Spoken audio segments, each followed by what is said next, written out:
do want to say there's no story spoilers in today's video. However, there's boss battles and themes.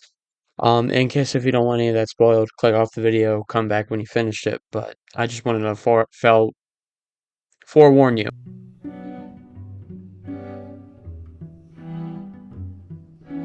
Dim, dam, dadilam, vacarme s'en va dans l'oubli éternel.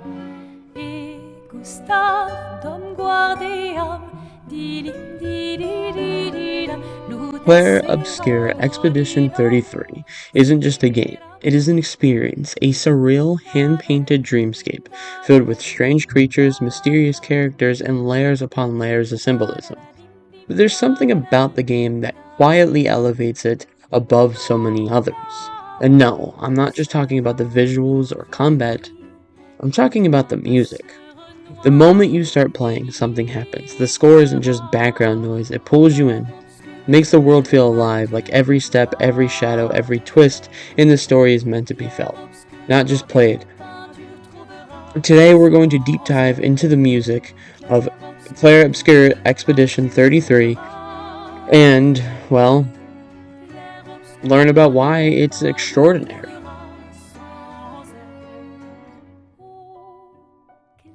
Let's start with the basics. The world of Claire Obscure is built like a surrealist painting. There's this constant contrast between beauty and decay, between hope and dread. The music mirrors that perfectly. From the very first note, you're hearing a world that's just not strange, but emotionally charged. You hear soaring orchestras 1 minute and eerie silence the next. There's always this tension. It's not just scoring the scene, it's commenting on it.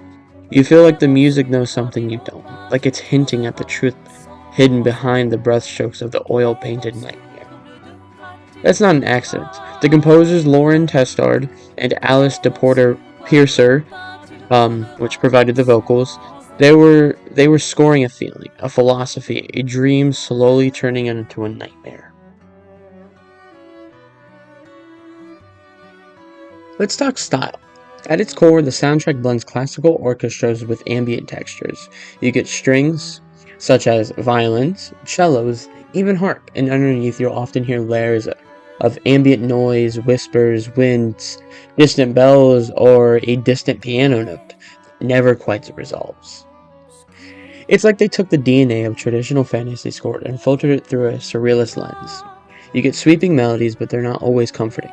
Sometimes they feel fragile, broken, like the world itself is holding its breath. And then there are the dynamic shifts. 1 minute you're walking through a quiet, crumbling courtyard with a soft melody echoing in the distance. The next, a boss encounter begins, and the music erupts. But even then, it doesn't become loud in the traditional sense. It becomes intense, like the music is trying to survive the fight with you. This kind of dynamic range takes serious composition skills. Every shift in tempo, every key change feels deliberate. It's not just pretty, it's psychologically effective. It taps into your emotion and guides them without you even realizing it. One of the most powerful things a game soundtrack can do is create themes, musical motives, tied to characters, ideas, or places, and transform them as the story progresses. Claire Obscure does this constantly. A soft piano theme you heard in the opening moments, it comes back later, but slower, sadder. Maybe it's buried underneath layers of strings now, or maybe it's fractured like the melody itself is tired. You start to recognize these motives like emotional echoes, like the game is having a conversation with itself through music. There are themes tied to your expedition crew, to the mysterious antagonists, even to the ritual that keeps the world locked in its strange cycle. And every time those themes reappear, they evolve, just like the characters do. It's subtle but powerful. And if you're really listening, it turns the entire game into a kind of a musical tapestry. One long, interconnected piece that grows darker and more complex the deeper you go. But maybe the most impressive thing about this soundtrack is how well it communicates emotion. Not just the big feelings, grief, fear, and hope, but the complicated ones. There's a track, I won't spoil when it plays, but it starts with a slow, solemn cello line, and then a voice comes in. Not singing words, just humming. Mourning. It feels intimate, vulnerable, and when the strings rise behind it, it doesn't feel like the victory. It feels like a funeral. Moments like that are why the soundtrack works, because it knows when to quit, it knows when to hold back, it knows when to hurt. Games often treat music like a hype fuel, something to pump you up or make a scene feel epic. Claire Obscura does the opposite. It makes you feel small, and in doing that, it makes every moment feel important.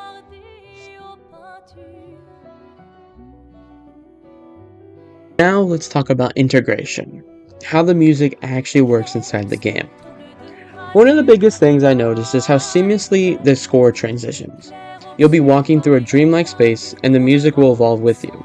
There's no hard cut when you enter combat, no awkward looping. It's all fluid. It's organic. This is thanks to adaptive scoring, music that changes in real time based on what's happening. But here, it's done with such finesse that it almost feels invisible. You don't notice it changing until it already has. That creates immersion on a whole different level. You stop thinking of the soundtrack as a separate thing, it just becomes part of the world. Even the silences are important. Sometimes the music just disappears, and you're left with ambient noise or the sound of your footsteps. It makes those moments when the music does return feel even more powerful.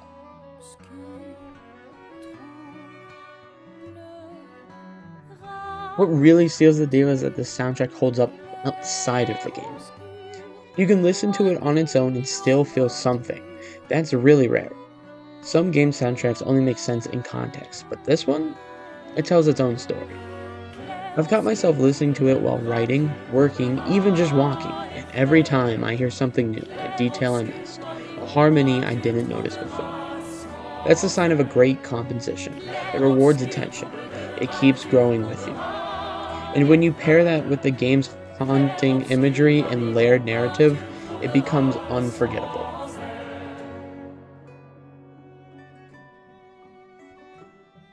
In a year already packed with incredible games, Player Obscure Expedition 33 stands out. And the music is a huge reason why. It's not just a soundtrack, it's storytelling through sound. It captures the soul of the game, amplifies the emotion, and brings the world to life in a way few scores ever do. If you haven't played the game yet, listen to the soundtrack first.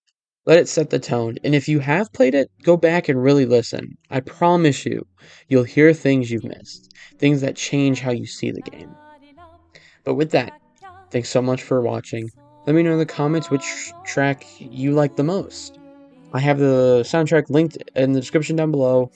In fact, my favorite piece has been looping in the background this entire time. So yeah, so with that, I'll catch you in the next one. See ya.